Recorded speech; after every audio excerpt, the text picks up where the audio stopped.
Bonjour les amis, bienvenue sur CYP Stories. Abonnez-vous à cette chaîne pour découvrir des histoires incroyables. N'oubliez pas d'aimer et de laisser un commentaire.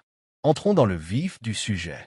Le royaume d'Aliquaya était une terre de grandeur et de profonde tradition, où le poids du devoir royal façonnait la vie de tous ceux qui vivaient entre ses murs. Le palais, vaste domaine aux imposants murs d'ivoire et aux dômes dorés, se dressait tel un phare de pouvoir, ses cours résonnant des murmures des familles nobles en quête de faveur royale. Au cœur de ce royaume se trouvait le prince héritier Atateo, héritier du trône, un homme né pour le devoir, mais aspirant secrètement à quelque chose de plus que la vie qui lui était imposée. Atateo était tout ce qu'un futur roi devait être. Grand, intelligent, et dégageant un charme naturel qui le faisait adorer par le peuple. Pourtant, sous cette image parfaite se cachait un homme aux prises avec les attentes étouffantes placées sur lui. Son couronnement était à quelques semaines, et avec lui, la fin de son destin de nouveau souverain d'Aliquaya. Sa mère, la reine Mareo, préparait déjà son mariage avec la princesse Femaleo, une union faite non pas d'amour, mais de force d'alliance. Tandis que le royaume célébrait l'événement imminent, Atateo se retrouva plongé dans ses pensées, se demandant si le devoir devait toujours primer sur le bonheur. Dans l'enceinte du palais, une autre vie se déroulait, bien moins célébrée. Abani, la fille de la servante du palais, avait vécu toute sa vie dans l'ombre de la famille royale. Bien qu'elle ait grandi au sein du palais, jouant dans ses cours enfants et apprenant ses couloirs mieux que quiconque, elle n'avait jamais été considérée comme autre chose qu'une servante. Sa mère, Ife, avait été servante pendant des années, travaillant sans relâche sous le règne de la reine, veillant à ce que le palais reste impeccable. Abani avait hérité de la résilience et de la grâce tranquille de sa mère, mais elle possédait un esprit agité qui aspirait à autre chose que la servitude. Sa beauté était discrète, mais indéniable, une peau brune et riche qui rayonnait au soleil, des yeux profonds remplis d'histoires inexprimées, et une présence qui la rendait visible même lorsqu'elle souhaitait rester invisible. Elle avait passé son enfance à suivre Atateo partout au palais, leurs liens se tissant au gré des moments volés entre les leçons et les devoirs royaux. Pourtant, à mesure qu'ils grandissaient, leurs différences de statut s'accentuaient, les forçant à s'éloigner. À l'approche du couronnement d'Atateo, Abani sentait la distance grandir entre eux, rappelant qu'il appartenait à un monde dont elle ne ferait jamais partie. Alors que les préparatifs du couronnement emplissaient le palais d'une frénésie d'activité, Atateo se retrouva à la recherche de solitude dans les jardins, le seul endroit qui lui offrait la paix. C'est là qu'il la vit, Abani, debout sous le grand baobab, préparant un panier de fleurs d'hibiscus fraîchement cueillies. Il ne lui avait pas adressé la parole depuis des jours, et la voir maintenant, si naturellement elle-même, le fit vibrer. Il s'approcha d'elle, à l'espace d'un instant, ils restèrent silencieux, le poids des mots non prononcés entre eux. « Tu m'évites » dit-il finalement d'une voix plus douce que d'habitude. Abani leva les yeux vers lui, un sourire hésitant se dessinant sur ses lèvres. « Je t'évite » répéta-t-elle. « Une servante n'évite pas un prince, Atateo. Une servante reste à sa place. » Il y avait une amertume discrète dans sa voix, et Atateo la ressentit profondément. Il lui prit la main, mais elle se retira avant qu'il puisse la toucher. « Je n'ai pas changé, Abani, » dit-il à voix basse. « À toi » murmura-t-elle en levant vers lui des yeux interrogateurs. Avant qu'il puisse répondre, l'appel lointain des dames d'honneur de la reine les interrompit, les ramenant à leur rôle respectif.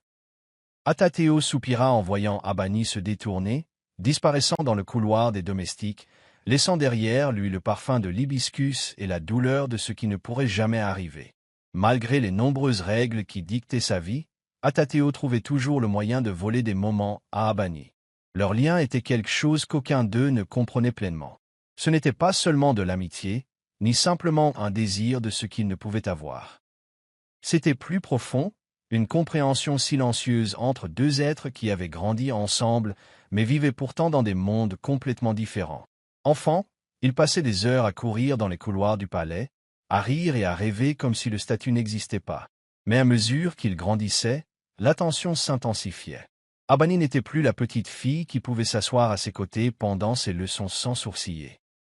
Elle était désormais une femme, et leur lien était devenu dangereux. La reine avait déjà remarqué la façon dont son regard s'attardait sur elle trop longtemps, la façon dont son ton s'adoucissait lorsqu'il lui parlait. « Tu dois te rappeler qui tu es » lui avait dit sèchement la reine Maréo lors d'une de leurs conversations privées. Et surtout, qui elle n'est pas.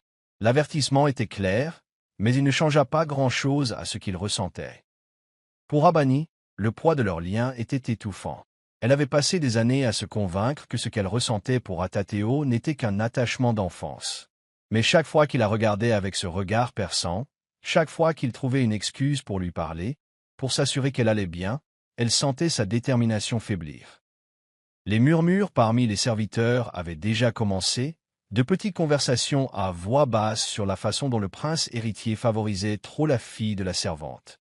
Elle ne pouvait se permettre de les laisser s'épanouir davantage. Il n'y avait aucun avenir pour elle et Atateo, et elle l'avait accepté depuis longtemps. Mais le savoir et le ressentir étaient deux choses différentes. Alors qu'elle descendait le linge par le grand escalier, elle faillit trébucher en entendant un groupe de femmes nobles discuter des fiançailles d'Atateo. La princesse Fermaleo était parfaite pour lui, dit l'une d'elles. C'est un match qui renforcera le royaume. Un autre ricana. Et cela lui permettra de se libérer des distractions. Abani déglutit difficilement, serrant plus fort les draps tandis qu'elle les dépassait précipitamment, leur rire résonnant derrière elle comme un cruel rappel de l'endroit où elle se trouvait. Plus tard dans la soirée, Atateo la retrouva, cette fois dans le couloir silencieux près des quartiers des domestiques. « Viens avec moi », dit-il d'un ton pressant. Abani hésita, mais le suivit, le cœur battant, tandis qu'il la guidait à travers les sentiers secrets du palais jusqu'à un balcon isolé surplombant le royaume. La vue était à couper le souffle, les lumières de la ville scintillant comme des étoiles sous leurs pieds. « C'est ici que je viens quand j'ai besoin de réfléchir », admit-il en s'appuyant contre la balustrade. Abani se tenait à ses côtés, incertaine de la raison pour laquelle il l'avait amené ici. « Et vous, Votre Altesse, qu'en pensez-vous » demanda-t-elle d'une voix lointaine. Il se tourna alors vers elle, le regard brûlant d'intensité. « Toi » dit-il simplement. Ce mot lui fit froid dans le dos. « Tu ne devrais pas » murmura-t-elle. « Mais je le sais » rétorqua-t-il en s'approchant. L'espace d'un instant, le monde autour d'eux disparut et ils ne restèrent plus que tous les deux, entre devoir et désir. Mais avant qu'ils puissent ajouter un mot, une voix forte appela Atateo. L'instant fut brisé et il fut ramené à la réalité. Tandis qu'Atateo s'éloignait, rappelé à ses obligations royales, Abani ressentit la pointe familière du désir, sachant que, malgré tous ses désirs, il appartiendrait toujours à ce monde qui ne l'accepterait jamais. L'air des grandes salles du palais d'Aliaquaya était chargé d'un parfum d'encens brûlant, contrastant fortement avec la tension glaciale qui persistait entre la mère et le fils. La reine Méréo était assise gracieusement sur son trône d'or, sa présence majestueuse imposant le respect, même en l'absence du roi. Vêtue de riches dentelles bleues et dorées, son regard sombre plongeait dans celui d'Atateo, empli de réprimandes muettes. « Tu es l'avenir de ce royaume, Atateo » dit-elle d'une voix calme et ferme. Un roi ne s'abaisse pas à fréquenter ses serviteurs. Il ne s'humilie pas en témoignant de la faveur à la fille d'une simple servante. Atateo, debout devant elle avec défi, serra les poings. Il connaissait bien sa mère, son obsession pour l'image, la tradition, les structures rigides qui avaient défini la maison royale pendant des générations. Mais elle ne comprendrait jamais. Abani n'était pas seulement une servante pour lui. Elle faisait partie de son âme, indissociable de son passé, et il l'espérait, de son avenir. Elle n'est pas n'importe qui, mère, dit-il finalement d'une voix ferme malgré le feu qui brûlait en lui. Abani est différent. Les lèvres de la reine Méréo se courbèrent en un sourire glacial. Différente, c'est une fille qui devrait connaître sa place. Et vous aussi. La reine se leva, s'avançant vers lui avec l'élégance experte d'une femme qui avait passé sa vie à maîtriser l'art du contrôle. Elle posa une main sur son épaule, la serrant fermement. « Tu seras bientôt couronné, Atateo. Tu épouseras la princesse Fermaleo, une femme de sang noble, une femme qui consolidera ton règne. Ne laisse pas les rumeurs du palais tourner au scandale. » Elle marqua une pause, le temps de réfléchir avant de passer à l'action suivante. « Si tu ne mets pas fin à l'attachement enfantin que tu portes à cette fille, je n'aurai d'autre choix que de la faire sortir moi-même de ce palais. » Le cœur d'Atateo battait fort. La menace voilée dans les paroles de sa mère était claire. Il avait toujours su qu'elle désapprouvait Abani, mais l'entendre parler de son départ était différent. Sa mère ne proférait pas de menaces en l'air. « Tu n'oserais pas » dit-il à voix basse. La reine Méréo se contenta d'un sourire étrange et dénué de chaleur. « Tu me sous-estimes, mon fils. » Sur ce, elle se détourna, le laissant planté dans le silence étouffant de la salle du trône, le poids de l'avertissement maternel pesant lourdement sur sa poitrine. Dehors, Abani frottait le sol en marbre, les mains irritées par des heures de travail. Elle était habituée aux murmures, aux regards cruels, au dédain à peine voilé que lui lançaient même les autres domestiques. Mais aujourd'hui, quelque chose semblait différent. Un malaise flottait dans l'air, une force invisible la pressait contre la poitrine.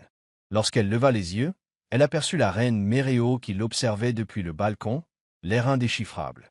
Un frisson parcourut l'échine d'Abani.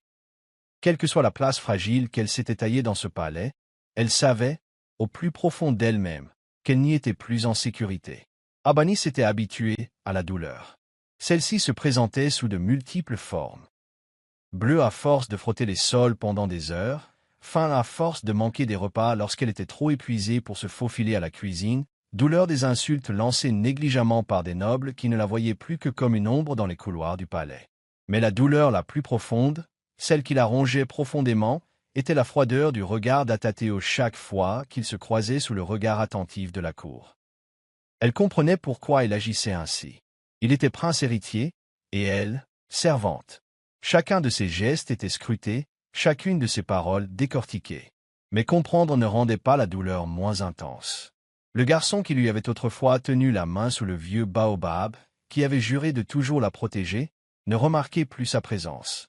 La cruauté du palais allait au-delà des murmures et des regards.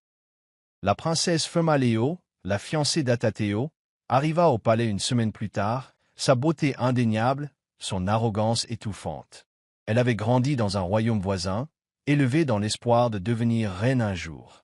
Il ne lui fallut pas longtemps pour remarquer Abonnet, et encore moins pour s'assurer qu'elle souffrait. « Tu frottes les sols comme un rat », ricana Femaléo un matin, en regardant Abonnet travailler dans la grande salle à manger. « C'est peut-être tout ce que tu feras. » Les autres nobles rirent, leur amusement cruel résonnant dans la salle. Abonnet se mordit la langue, ravalant la réplique qui lui brûlait la gorge. Elle avait appris depuis longtemps que défier ne ferait qu'accroître la souffrance. Cette nuit-là, allongée sur le mince matelas des quartiers des domestiques, les yeux fixés sur le plafond fissuré, elle se laissa aller à pleurer, des larmes silencieuses, celles qui ne laissent aucune trace mais creusent de profondes blessures.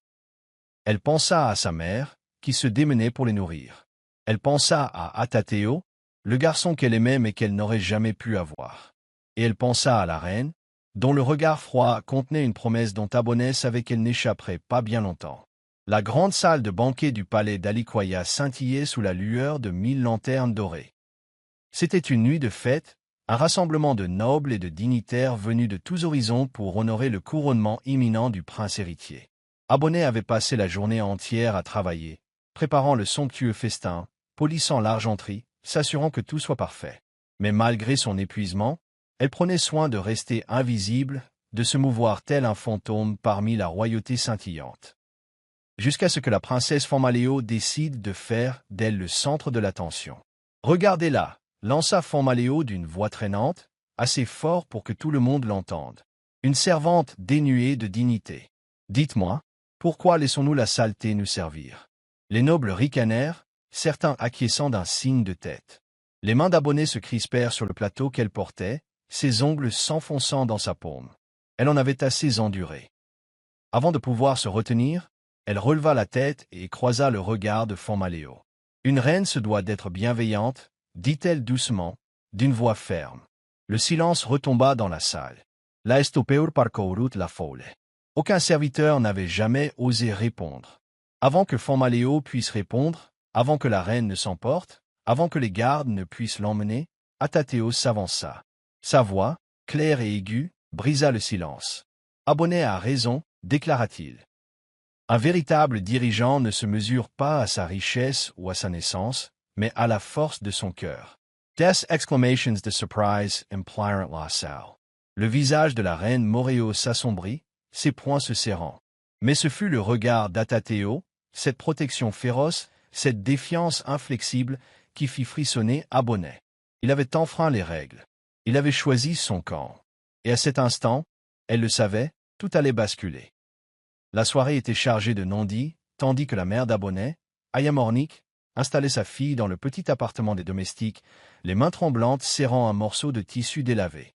L'air intérieur était étouffant, mais Abonnet le remarqua à peine. L'attitude de sa mère lui disait que quoi qu'il arrive, tout changerait. « Ma fille », commença Ayamornik d'une voix à peine plus forte qu'un murmure, « il y a quelque chose que je t'ai caché toutes ces années. Je n'ai jamais eu le droit de le dire, mais maintenant, vu la tournure que prennent les choses, tu dois connaître la vérité. » Le cœur d'Abonnet battait fort. Toute sa vie, elle avait cru n'être que la fille d'une servante, une jeune fille sans place parmi les membres de la famille royale qui la dépassait comme si elle était invisible. Mais lorsque sa mère dénoua le tissu, révélant un vieil emblème royal, elle ressentit le poids de quelque chose de bien plus grand. « Tu n'es pas seulement la fille d'une servante, » poursuivit Ayamornik, les larmes aux yeux. « Tu es l'enfant du prince Adebayo, le frère défunt du roi. » La pièce trembla tandis qu'Abonnet peinait à comprendre ce qu'elle venait d'entendre. Elle avait passé sa vie à nettoyer les sols, à recevoir des ordres et à se voir rappeler son humble statut, pour finalement apprendre qu'elle avait du sang royal dans les veines. La révélation s'abattit sur elle comme un nuage d'orage, sombre et menaçant. « Comment est-ce possible ?» balbutia-t-elle en secouant la tête, incrédule. Ayamornik laissa échapper un profond soupir, comme si le poids de la vérité l'avait accablé pendant des années. Le prince Adebayo et moi, nous étions amoureux, même si nous savions que c'était interdit. Il devait épouser une princesse d'un autre royaume, mais c'est moi qui l'a choisi. Nous vous détenions en secret, mais avant qu'il puisse vous réclamer, il fut tué dans une embuscade lors d'un voyage royal. Sa voix se brisa, la douleur du passé encore vive malgré les années. Le roi savait, la reine le savait, mais plutôt que de te reconnaître, ils t'ont laissé grandir comme un serviteur pour protéger leur trône. Abonnet avait la nausée. Tout ce qu'elle avait enduré, les murmures, les regards noirs, les punitions, c'était parce que le palais avait enfoui une vérité qui menaçait de refaire surface. El Sera les poings, l'esprit est imballant. Adebayo était-il au courant? L'avait-il toujours su? Ou était-il aussi aveugle à ce secret qu'elle? Alors que la réalité s'abattait sur elle, la peur s'insinua. Si la reine découvrait qu'Abonnet représentait une menace légitime pour le trône, que ferait-elle?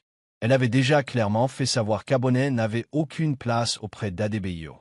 Désormais, grâce à cette révélation, elle n'était plus seulement la fille d'un mage. Elle représentait un danger pour tout ce que la reine avait bâti. Ayamornik serra fermement les mains d'Abonnet, le désespoir gravé sur ses traits. « Tu dois garder ce secret, Abonnet, supplia-t-elle. S'ils l'apprennent, ils feront tout pour t'effacer. La reine ne se reposera pas tant qu'elle ne sera pas sûre que tu ne représentes plus une menace. » Abonnet déglutit difficilement, l'esprit empli d'effroi. Elle avait passé des années à rêver d'une vie où elle serait considérée comme plus qu'une servante, mais maintenant que la vérité était là, elle ne ressentait plus que de la peur. La reine Mireille était assise sur son trône richement sculpté, ses doigts tapotant rythmiquement l'accoudoir tandis qu'elle écoutait les murmures étouffés de sa plus fidèle servante. La nouvelle était comme un poison ruisselant dans ses veines, épais et corrosif. Abonnet, la fille du mage, la tâche qu'elle avait longtemps tenté d'effacer, n'était pas qu'une servante. C'était une bâtarde royale, un souvenir persistant de l'homme qui avait osé défier sa volonté. Le prince Adebayo avait toujours représenté une menace, un homme aimé du peuple, un homme autrefois aperçu comme un roi potentiel. Et maintenant, même dans la mort, il menaçait de détruire tout ce qu'elle avait obtenu pour son fils. Les doigts de Mireille se crispèrent en poing. « Où est la fille maintenant » demanda-t-elle d'une voix d'acier. La servante hésita avant de répondre, le regard nerveux. « Toujours dans les quartiers des domestiques, Votre Majesté. » Mais la vérité se répand. C'était tout ce que Mireille avait besoin d'entendre. La simple idée que la cour découvre ce secret la mettait en colère. Elle avait passé des années à préparer Adebayo, veillant à ce qu'il soit le roi parfait, à l'abri du scandale et de la disgrâce. Et maintenant, cette fille, cet enfant non désiré, menaçait de tout bouleverser. C'est le 21. En siège, elle appela les gardes du palais, ses ordres étant secs et impitoyables. Ketef Ladeors. Ce soir, elle et sa malheureuse mère. Elles ne feront plus un pas dans ce palais. Les gardes s'inclinèrent en signe d'obéissance, mais avant qu'ils puissent bouger, une voix les interrompit. Ce serait une erreur, mère. La présence d'Adebayo emplissait la pièce comme une tempête. Ses yeux sombres étaient emplis d'une fureur à peine dissimulée, et sa posture était inflexible. Tu ne peux pas la jeter comme un déchet. Les lèvres de la reine se retroussèrent, pleines de dégoût. Tu ne me défieras pas pour une servante, rétorqua-t-elle, debout devant son fils. Ce n'est pas une servante, rétorqua Adebayo d'une voix basse et mortelle. C'est ma cousine. Des cris de surprise emplirent la pièce tandis que les mots flottaient dans l'air, chargés de tension. Le visage de la reine Moréo pâlit, son air soigneusement contrôlé s'effaçant momentanément. Le fait qu'il soit au courant signifiait que le secret s'était répandu trop loin. Elle devait agir vite. Tu n'en parleras plus, siffla-t-elle. Et si tu oses te mettre en travers de mon chemin, Adebayo, je ferai en sorte qu'elle disparaisse à jamais. L'avertissement n'était pas que des mots, c'était une promesse. Adebayo traversa les couloirs du palais en trombe, le cœur battant la chamade. Il n'avait jamais éprouvé une telle colère, ne s'était jamais senti aussi impuissant là où il était censé être le futur roi. Les menaces de sa mère résonnaient dans son esprit, chaque syllabe lui rappelant la cruauté du palais. Il avait toujours su que le pouvoir était dangereux, mais il ne s'attendait pas à le voir s'exercer contre quelqu'un qui lui était cher. Abani était en danger, et il devait agir avant qu'il ne soit trop tard. Se faufilant entre les gardes, il se dirigea vers les quartiers des domestiques, le pas précipité, l'esprit à la recherche d'un plan. Il ne pouvait pas la laisser se faire expulser. Il ne pouvait pas laisser sa mère gagner. Lorsqu'il atteignit la petite chambre d'Abani, il la trouva, elle et Ayamornik, déjà en train de rassembler le peu qu'elle possédait, le visage blême de peur. Abani leva les yeux vers lui, les yeux emplis d'une émotion qu'il ne pouvait nommer, quelque chose entre la colère et le chagrin. « Tu le savais, dit-elle d'une voix tremblante. Tu savais que j'étais ta cousine, et tu n'as rien dit. Adebayo Sarah Less Dance. Je viens de l'apprendre, Abani. Et maintenant, ma mère veut t'effacer. » Elle laissa échapper un rire amer. Elle l'avait déjà fait. Il s'approcha d'elle et lui prit les mains. Non, elle ne l'a pas fait. Je ne la laisserai pas faire. L'urgence dans sa voix lui serra la poitrine. Il était le prince héritier, l'homme destiné à régner, et pourtant, il était là, défiant sa propre mère pour elle. Mais que pouvait-il faire? S'il désobéissait aux ordres de la reine, il risquait de tout perdre. Et pourtant, en regardant Abani maintenant, il savait que la perdre serait un prix encore plus lourd. Il devait trouver un moyen de la protéger de la colère du palais. Mais comment? Le temps pressait, et tandis que le bruit des gardes approchant résonnait au loin, Adebayo comprit que quel que soit son choix, leur destin à tous deux serait bouleversé. La nuit d'exil d'Abani était plongée dans un silence inquiétant, de ceux qui mettaient même les gardes du palais mal à l'aise. L'ordre de la reine avait été immédiat. Abani et sa mère devaient être escortés hors du palais avant l'aube, sans cérémonie ni adieu. Le cœur d'Abani battait fort tandis qu'elle se tenait devant les portes du palais, les mains tremblantes de sa mère serrant les siennes. Elle avait passé toute sa vie entre ces murs, endurant l'humiliation, les insultes murmurées et le poids de n'être qu'une simple servante malgré son lien indéniable avec la famille royale. À présent, elle était rejetée comme une vulgaire criminelle.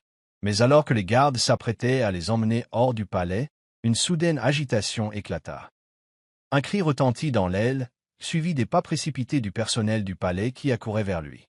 Dans la confusion, Abani sentit une main brutale lui saisir le poignet et la tirer dans l'ombre. Avant qu'elle puisse protester, un tissu fut pressé contre son visage, et le monde sombra dans l'obscurité.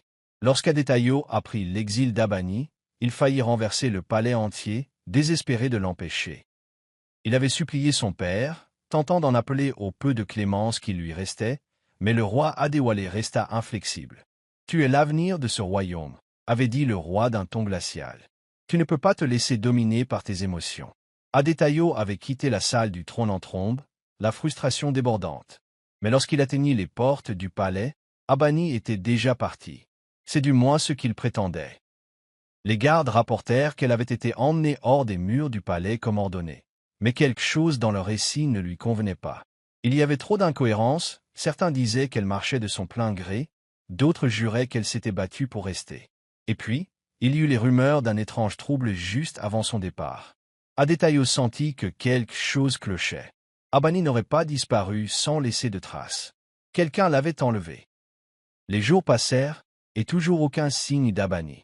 La reine balaya toute inquiétude, déclarant que l'affaire était close et que le sort d'Abani ne concernait plus la famille royale. Mais Adétaïo ne pouvait se reposer. Il fit envoyer des gardes du palais pour surveiller les routes quittant Aliakwaya, mais personne n'avait vu ni entendu parler d'Abani. Des rumeurs commencèrent à circuler. Certains prétendaient qu'elle s'était enfuie dans la nuit, honteuse de son héritage scandaleux, tandis que d'autres murmuraient qu'elle avait été enlevée par des ennemis de la couronne qui souhaitaient l'utiliser comme moyen de pression. Adétaïo ressentit une profonde douleur dans la poitrine, un sentiment d'impuissance sans précédent. Il refusait de croire qu'elle l'avait abandonné. Mais si quelqu'un l'avait vraiment enlevée, que voulait-il? Et pire encore, était-elle encore en vie? Abani disparut, la reine Mareyo ne perdit pas de temps à resserrer son emprise sur le palais. Elle insista pour qu'Adétaïo se concentre sur ses devoirs de prince héritier et mette de côté toute distraction, y compris les sentiments qu'il nourrissait pour une jeune fille qui n'existait plus dans les archives royales. Pour étouffer toute rumeur de scandale, elle avança les fiançailles d'Adétaïo et de la princesse Femaleyo. L'annonce fut faite lors d'un grand banquet auquel assistèrent nobles, chefs et émissaires des royaumes voisins. La célébration fut fastueuse, mais Adétaïo se sentit étouffé. Femaleyo, toujours la princesse parfaite, souriait gracieusement à ses côtés, même si elle semblait percevoir sa réticence. Il lui adressa à peine la parole, l'esprit ailleurs. Chaque sourire lui semblait forcé, chaque toast de félicitations une moquerie. Le poids du royaume pesait sur lui, mais l'absence d'Abani le pesait encore plus. La reine Mareyo, en stratège invétéré, veillait à ce que personne n'ose remettre en question l'engagement. Avec la disparition d'Abani, elle avait réussi à effacer toute trace de son existence. Les serviteurs qui lui avaient parlé reçurent de sévères avertissements, et quiconque était surpris à mentionner son nom s'exposait à de graves conséquences. C'était comme si Abani n'avait jamais vécu dans l'enceinte du palais. Mais Adétaïo connaissait la vérité. Il entendait encore son rire résonner dans ses souvenirs, voyait encore le feu dans ses yeux chaque fois qu'elle défiait le monde qui l'entourait. Il avait toujours admiré sa force, mais maintenant, il ne pouvait qu'espérer qu'elle se battait encore, où qu'elle soit. L'idée d'épouser Femaleyo le remplissait d'effroi, non pas parce qu'elle était indigne, mais simplement parce qu'elle était une Abani. Et malgré tous les efforts de sa mère pour le contrôler, son cœur refusait d'oublier. Malgré la grandeur des fiançailles, le royaume était agité. Le peuple sentait que quelque chose clochait. La nouvelle de la disparition d'Abani s'était répandue au-delà des murs du palais, et si beaucoup ignoraient toute la vérité sur ses origines, ils savaient qu'elle avait autrefois fait partie du palais. Les serviteurs murmuraient le chagrin du prince héritier, et certaines marchandes parlaient encore d'Abani avec gentillesse. Mais rien de tout cela n'avait d'importance pour la reine. La date du mariage était fixée, et pour elle, le passé était enterré. Cependant, la reine Moréo ne comprenait pas que certaines vérités refusaient de rester cachées. Et malgré tous ses efforts pour taire le passé, il finirait bien par frapper aux portes du palais. Abani se réveilla au bruissement des feuilles et au murmure lointain d'un ruisseau. Sa tête lui faisait mal, et elle se sentait faible tandis qu'elle peinait à s'asseoir. La dernière chose dont elle se souvenait était d'avoir été entraînée dans l'obscurité, le tissu pressé contre son visage, et la vue des murs du palais s'évanouissant. Mais maintenant, elle était loin de chez elle. Elle se trouvait dans une petite hutte, l'odeur des herbes et de la terre humide emplissant l'air. La panique la submergea tandis qu'elle regardait autour d'elle, mais avant qu'elle puisse bouger, une silhouette apparut dans la faible lueur des bougies. « Tu es réveillée » dit une voix grave.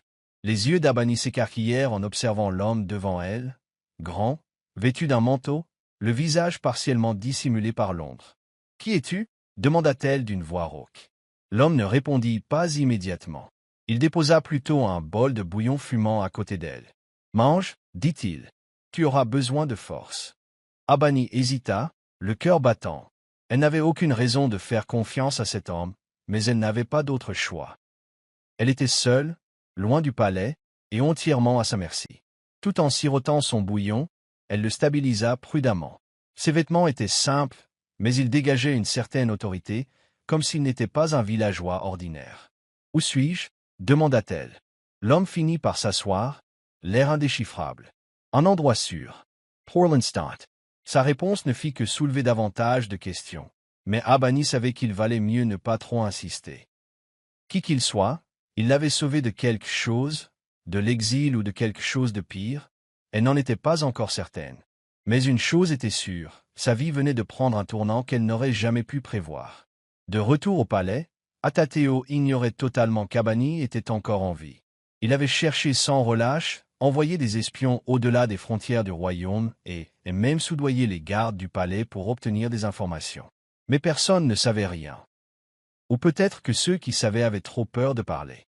Pendant ce temps, la reine Moréo gagnait en audace, s'assurant que les fiançailles d'Atateo soient le seul sujet de conversation du royaume. Mais sous la surface, la vérité couvait, prête à éclater. Abani n'avait pas disparu.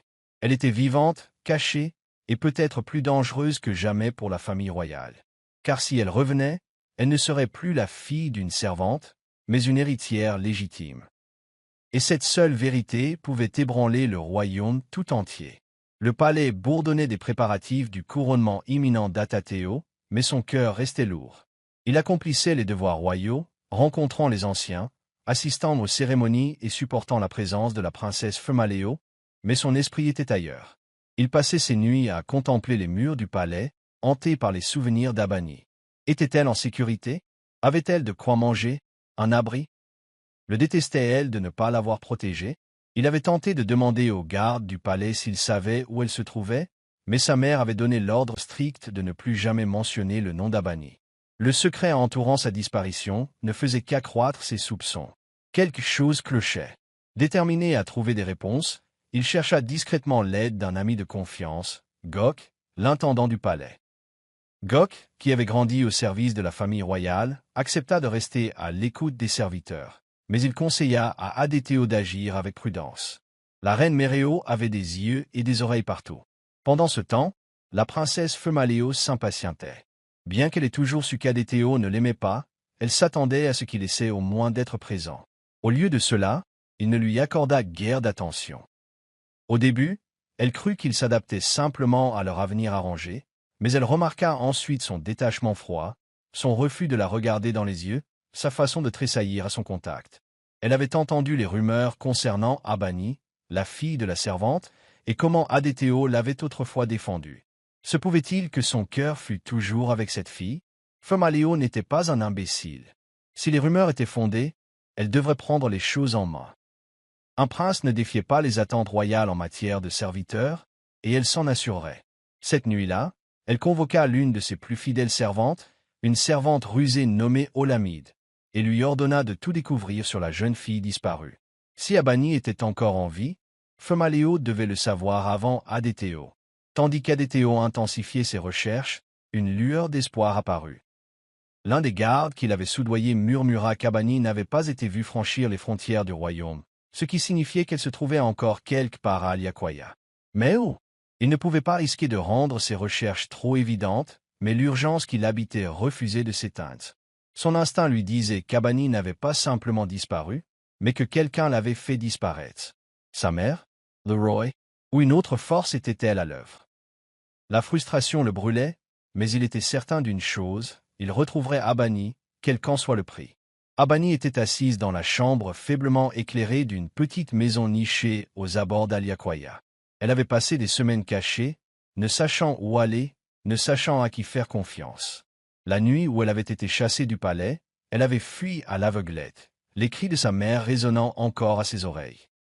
Elle avait failli être rattrapée par les gardes, mais une silhouette encapuchonnée était apparue de nulle part, l'entraînant dans l'ombre. « Viens avec moi si tu veux vivre », avait murmuré la voix.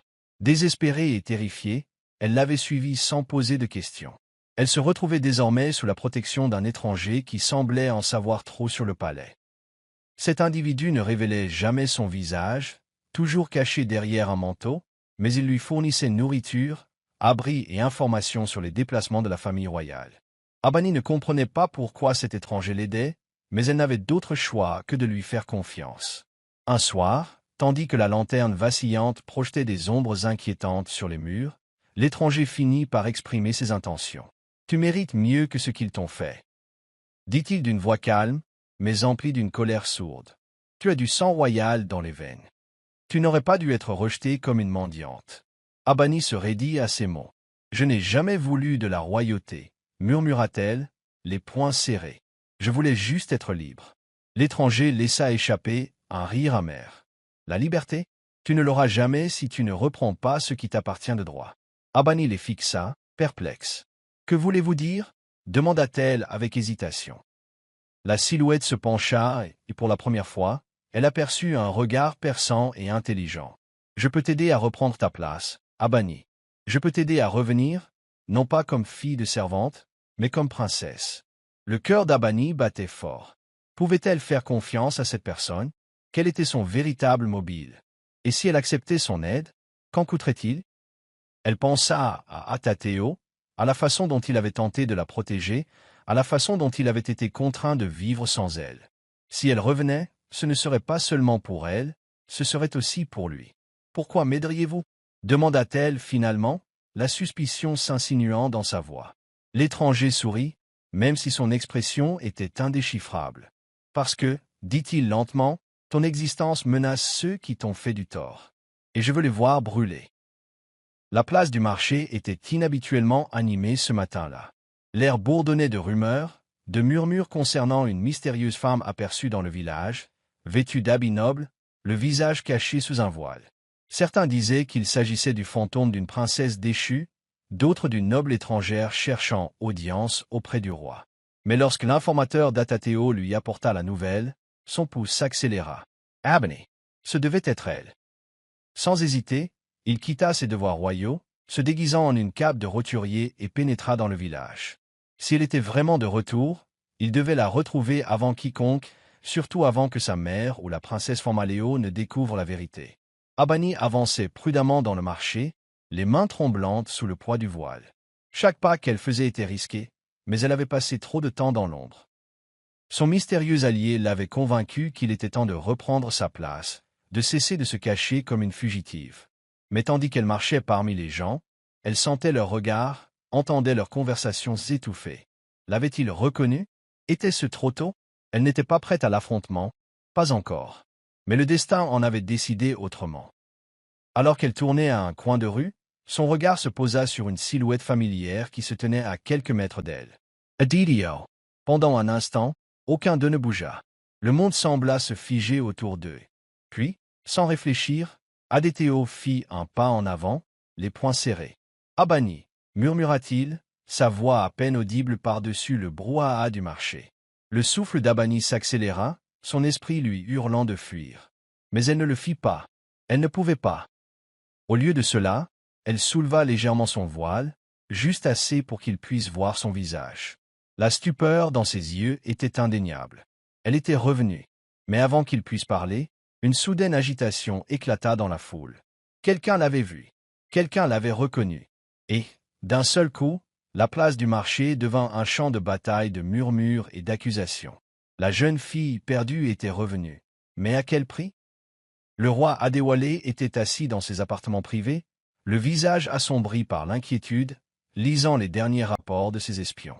Les murmures, qui avaient commencé comme un murmure, s'étaient transformés en une vague dangereuse menaçant de déferler sur le royaume. Abani était vivant.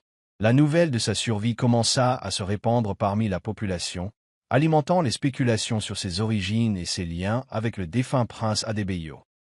Les anciens du palais lui avaient déjà fait part de leurs inquiétudes, craignant qu'une révélation publique de la vérité puisse ébranler les fondements de la lignée royale. Le roi Adebayo connaissait le poids des traditions et les dangers d'un royaume divisé. Si Abani revenait revendiquer son droit de naissance, le sang coulerait.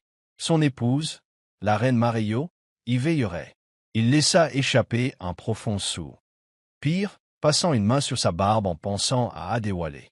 Son fils s'était éloigné, l'esprit visiblement préoccupé par quelque chose ou quelqu'un. Le garçon cherchait toujours Abani, et maintenant, il semblait qu'il la retrouverait plus tôt que prévu. La reine Mareyo fit irruption dans la pièce sans attendre la permission, sa robe royale balayant le sol derrière elle. « Ça arrive, siffla-t-elle, les yeux brûlants de fureur. Je t'avais prévenu que cette fille était dangereuse. Maintenant, regarde. Les gens parlent, les anciens murmurent. Si elle revient, elle jettera la honte sur cette famille. » Sa voix était teintée de venin, mais sous sa rage se cachait la peur. Elle avait travaillé trop dur pour assurer l'avenir de son fils, pour consolider le pouvoir de leur famille, et elle ne laisserait pas une fille de basse extraction. Non, une fille illégitime de la famille royale, tout compromettre. Le roi Adéwalé la regarda, son expression indéchiffrable. « C'est la fille de mon frère, dit-il doucement. Je ne peux pas le nier. Et vous non plus. » Les lèvres de la reine Mareyo se retroussèrent en un ricanement. « Alors que proposez-vous que nous fassions? Transférer le trône à un bâtard?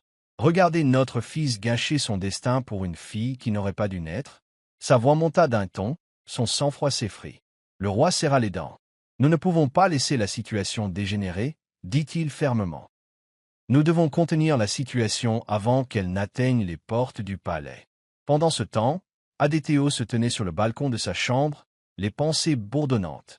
Il avait reçu d'un informateur de confiance qu'Abani était vivant et probablement caché à proximité. Il s'était préparé à ce moment, mais maintenant qu'il était arrivé, il se retrouvait déchiré entre devoir et amour. Il savait ce qui arriverait si Abani revenait. Ses parents se battraient pour enterrer la vérité, les anciens exigeraient du sang, et la princesse Femaléo ne subirait pas l'humiliation en silence. Mais rien de tout cela ne lui importait. Son cœur n'avait jamais appartenu au trône, il lui avait toujours appartenu. Il serra les poings, la détermination s'installant dans sa poitrine. Il la retrouverait, et il la protégerait, quoi qu'il lui en coûte. Le jour du couronnement s'est levé, une lueur dorée illuminant le royaume d'Alikoya. Le palais grouillait d'activité à l'arrivée des nobles et des dignitaires étrangers, leurs somptueuses robes et leurs couronnes ornées de joyaux scintillants dans la lumière matinale. L'atmosphère était chargée d'excitation et d'impatience.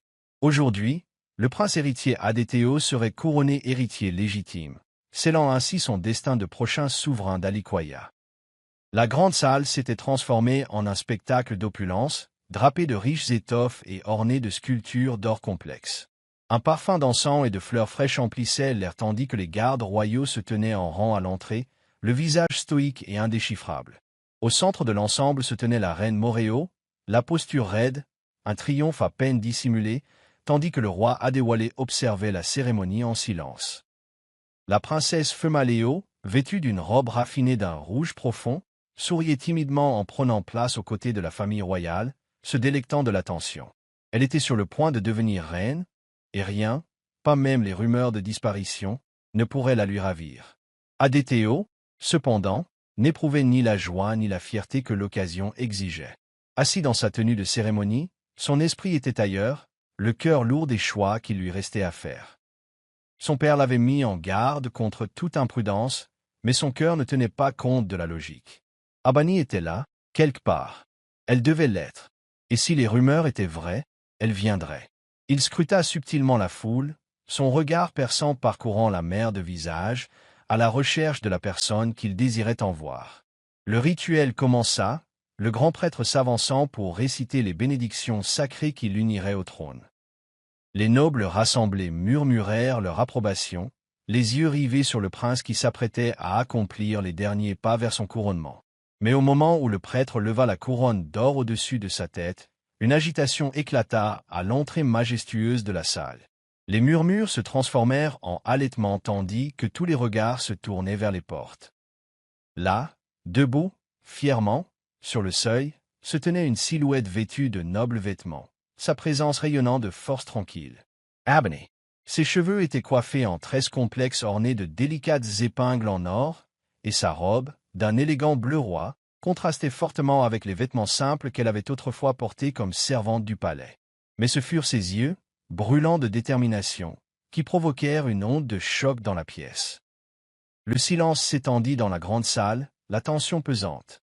Le visage de la reine pâlit, sa prise sur l'accoudoir de son trône se resserrant, tandis que le cœur d'Adétayo battait, à tout rompre. Elle était revenue. Et à cet instant, tout changea. Le poids de l'instant pesait sur la pièce comme un nuage d'orage. Abani se tenait droite, inflexible, le regard rivé sur celui d'Adétayo comme si personne d'autre n'existait dans la pièce. Des murmures emplissaient l'air, un mélange d'admiration, d'incrédulité et d'indignation. Les nobles échangèrent des regards scandalisés, leurs regards oscillant entre le prince et la jeune fille qui n'avait été autrefois qu'une simple servante au palais. « Qui est-elle » murmurèrent certains. « Pourquoi est-elle habillée comme une reine ?» D'autres, notamment les anciens, le savaient déjà. La vérité avait frappé à leur porte, et elle ne voulait pas la taire. La reine Mireio fut la première à rompre le silence. Elle se leva d'un bond, la voix cinglante de fureur. « Comment oses-tu te montrer ici » cracha-t-elle, les mains tremblantes d'une rage à peine contenue. « Tu n'as pas ta place parmi nous.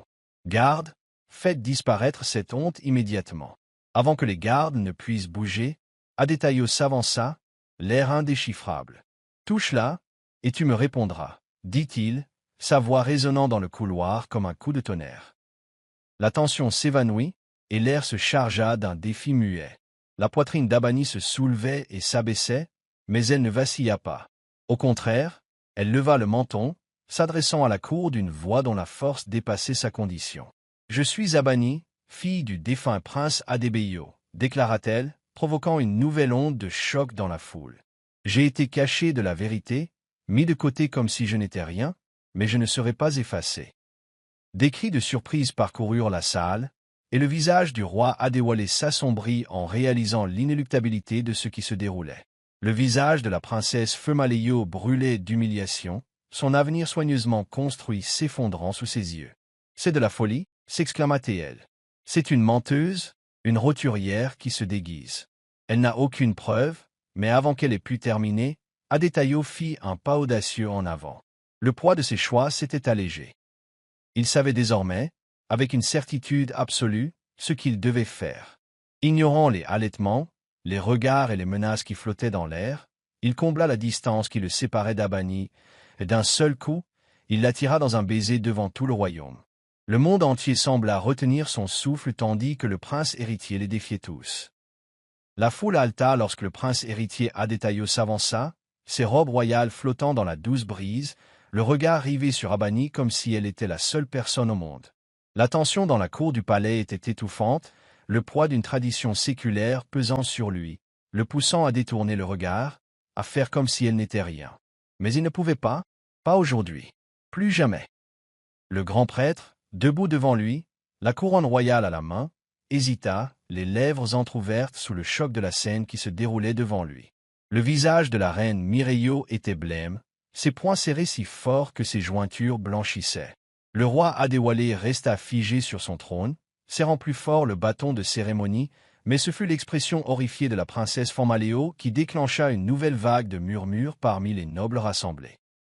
Et puis, d'un geste audacieux et irréversible, Adétaïo descendit de l'estrade royale, descendit les marches de marbre et combla la distance qui le séparait d'Abani. Sans hésiter, il prit son visage entre ses mains et pressa ses lèvres contre les siennes. Des hoquets de surprise éclatèrent comme une violente tempête, une onde de choc d'incrédulité déferla sur le palais. Les anciens et les chefs se levèrent de leur siège, la voix pleine d'indignation.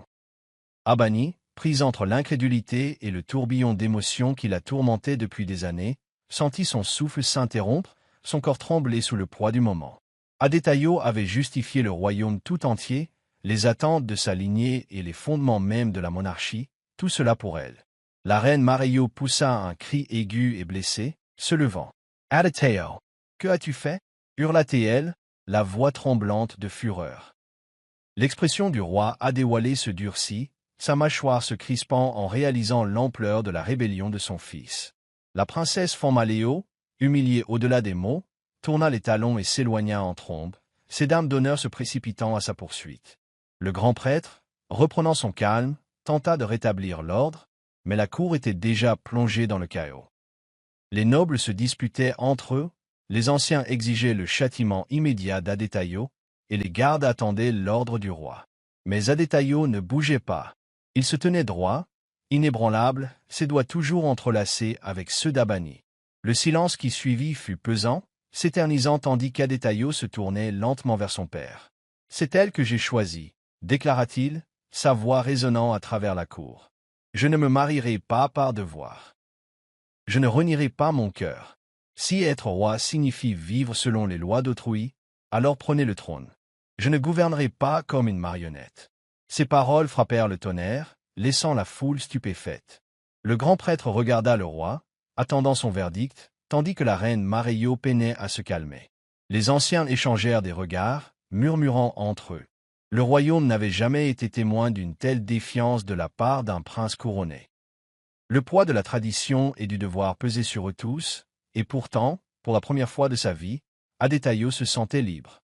Mais cette liberté avait ses conséquences, et il venait de déclarer la guerre au fondement même de sa lignée. Le palais fut pris d'une panique générale. Les cris de protestation de la reine Mareyo emplissaient l'air tandis qu'elle saisissait le bras de son mari, le suppliant de prendre le contrôle de la situation avant qu'elle ne dégénère. Le roi Adéwalé se releva lentement, le visage imprégné d'une rage tonitruante. « Adétayo, dit-il d'une voix dangereusement basse, tu as déshonoré ce royaume aux yeux de notre peuple. Tu as déshonoré cette couronne. Te rends-tu compte de ce que tu as fait ?» Les anciens se rassemblèrent au pied de l'estrade royale, secouant la tête en signe de désapprobation. « Il doit la renoncer immédiatement, » exigea l'un d'eux. « Ou il perd le trône, » ajouta un autre. La tension était palpable, la menace d'exil, de détrônement, ou pire, planant sur le prince. Le cœur d'Abani battait fort tandis qu'elle jetait un coup d'œil à Adétayo, cherchant sur son visage un doute, une hésitation, mais en vain. Il se tenait fermement, sa main se resserrant comme s'il ne la lâcherait jamais. La princesse Fanmaleyo n'était pas revenue, et les murmures du scandale s'amplifiaient à chaque instant. Adétayo fit face à son père, la voix ferme. « Alors, prends-moi le trône » dit-il d'un ton de défi. Des exclamations de surprise parcoururent la cour. La reine Mareyo recula en titubant, se tenant la poitrine. Et pendant un instant, Abani crut s'évanouir. Les narines du roi se dilatèrent, mais avant qu'il puisse répondre, un vacarme soudain aux portes du palais attira l'attention de tous. Les portes s'ouvrirent brusquement et une silhouette lourdement vêtue s'avança, flanquée de gardes armés. L'homme retira sa capuche, révélant un visage marqué par la sagesse et l'âge. La foule respira en le reconnaissant, lui, Obéa Aliamit, cousin éloigné du roi et ancien prétendant au trône. « Vous parlez tous de honte, mais vous en cachez une plus grande, » dit-il, sa voix grave réduisant la cour au silence. Il tourna son regard perçant vers Abani. « Cette fille que tu cherches à effacer est de sang royal. Son père était feu le prince Adébeyo, mon neveu. Tu la traites de souillure, mais elle porte le sang des rois. La renier est une honte plus grande que ce baiser. » Ces paroles ont fait l'effet d'un marteau, brisant les fondements des mensonges de la monarchie. Les nobles murmurèrent sous le choc, et le visage du roi Adéwalé s'assombrit. Le royaume avait été ébranlé, mais la tempête était loin d'être terminée. Un silence régnait dans le palais tandis que le poids des révélations d'Obéa Aliamit s'abattait sur la foule. Le visage de la reine Moréo se tordit de stupeur et de désespoir tandis qu'elle se tournait vers son mari, la voix empreinte de peur. « C'est un mensonge, » dit-elle, mais même elle savait que ces mots sonnaient creux. Le visage du roi resta indéchiffrable, son esprit ruminant les implications. Si Abani était véritablement de descendance royale, la renier équivaudrait à renier la lignée elle-même. Les anciens murmurèrent entre eux, leur autorité s'effondrant sous le poids de cette vérité. Mais avant que le roi puisse répondre, un cri brisa la tension. Un garde royal s'avança en titubant, son armure tachée de sang, avant de s'effondrer sur le sol de marbre. D'autres gardes se précipitèrent, épées dégainées, tandis que le bruit du métal s'entrechoquait. « À l'attaque !» cria quelqu'un. Le chaos s'installa tandis que les nobles se précipitaient pour se mettre à l'abri. Instinctivement, Adéteo tira Abani derrière lui, resserrant son étreinte autour de son poignet. Le grand prêtre se précipita pour protéger la couronne sacrée tandis que les anciens ordonnaient de sceller les portes du palais. Les gardes se battirent avec acharnement, mais il était clair que l'attaque avait été planifiée. Des ennemis cachés attendaient le moment opportun, et la résistance publique d'Adéteo l'avait fournie. Alors que la poussière retombait, une silhouette émergea de l'ombre, un homme vêtu d'une robe de guerrier, le visage partiellement caché par un masque. Sa voix était pleine d'autorité. « Le trône d'Alikoya n'appartient pas à un prince faible qui défie son peuple, » déclara-t-il. Son regard se posa sur Adéteo. « Tu ne gouverneras jamais. » Sur ce, il s'élança. Adéteo eut à peine le temps de réagir que l'épée de l'homme s'abattit sur lui. La scène se transforma en chaos et, au milieu de la bataille, Abani se sentit arraché. Une main rugueuse lui couvrit la bouche, étouffant son cri tandis qu'elle était entraînée dans l'ombre. La dernière chose qu'elle vit fut Adéteo se tourner vers elle, les yeux écarquillés d'horreur lorsqu'elle disparut. Le couronnement avait commencé par un baiser, mais il se terminait dans le sang, la trahison et l'inconnu. Merci d'avoir regardé. N'oubliez pas d'aimer et de vous abonner. Déposez également un commentaire et activez la notification de publication.